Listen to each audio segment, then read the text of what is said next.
I sensed something was off the second I opened the cabin door. Not because of the silence. That was expected. Snow blanketed the world in quiet. It was the absence of me that struck me. No boots by the door, no photo of us on the mantel.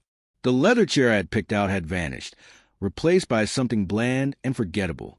Then I found the documents in the office drawer, a file labeled property. Everything was different. Reprinted, reorganized, renamed. My name had been removed cleanly on the updated papers. Only her maiden name and her parents' names remained. We just made a few updates, her father said when I confronted him, sipping his coffee like we were making small talk on trash day. She smiled beside him. It's still family land, she said, sweet like venom. I walked out before I said something I'd regret, drove 4 hours down that icy mountain with the heat in the car, refusing to work and my stomach in knots. That night, I didn't sleep. I opened the safe, pulled out the original deed, signed by me, paid for by me, filed under my name, and I sent it to the one person they never saw coming.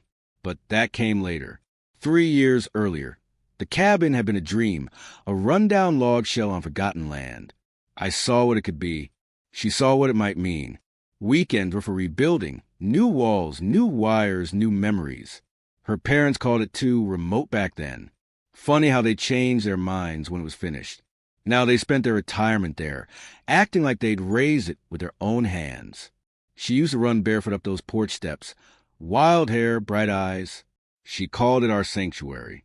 She said she'd never felt more at peace. She said a lot of things. The shift happened slowly.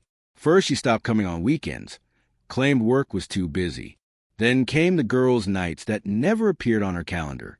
I noticed charges at hardware stores near the cabin. Paint, lumber, locks. You said it needed updating, she told me, casual. I hadn't said that. Then one night her phone lit up on the table. A message preview from her father. Everything's in motion. He won't notice. She didn't see me read it. I didn't ask. I didn't yell. I kissed her forehead and told her to get some sleep. After that, I started sleeping in the office. She thought I was angry. I was focused. Pain has a way of sharpening you. It makes you careful. I hired someone quiet, reliable. He brought back photos. Her parents unloading furniture, swapping signs, ripping out fixtures I installed. My wife handing over paperwork at the clerk's office. I followed the trail, digital records, filing timestamps, property transfers. They weren't just taking the cabin. They were erasing me. But history doesn't disappear. Not when it's notarized. Not when it's filed in 3 states. Not when the original deed still carries my signature, my ID, my investment. They thought I was sentimental. They forgot I was methodical. I labeled every copy. I time-stamped everything. Then I waited. The tip I sent was anonymous, just enough to raise interest. A routine audit caught the discrepancies right on cue.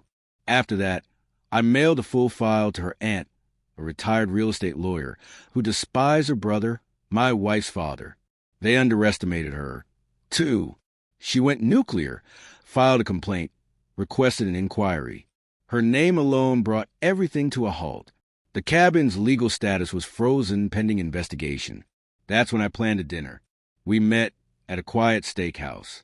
I reserved a private room, wore the same suit I wore when I first signed the deed. Petty, maybe, but satisfying. Her parents arrived smug.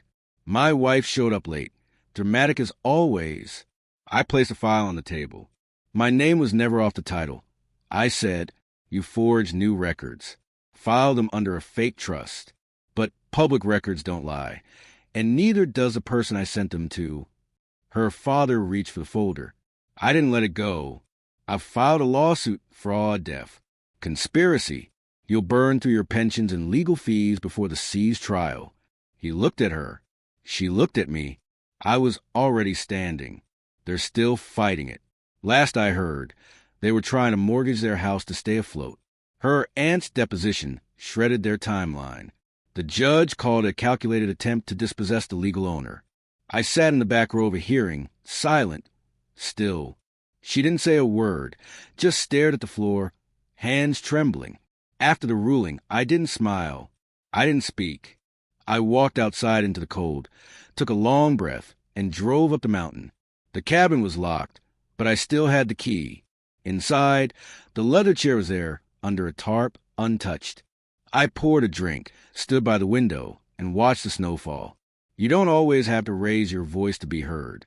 Sometimes silence, backed by proof, is louder than any argument. They took my trust, my time, tried to take my home. So I took everything else. And now, when she says, it's still family property, she's right.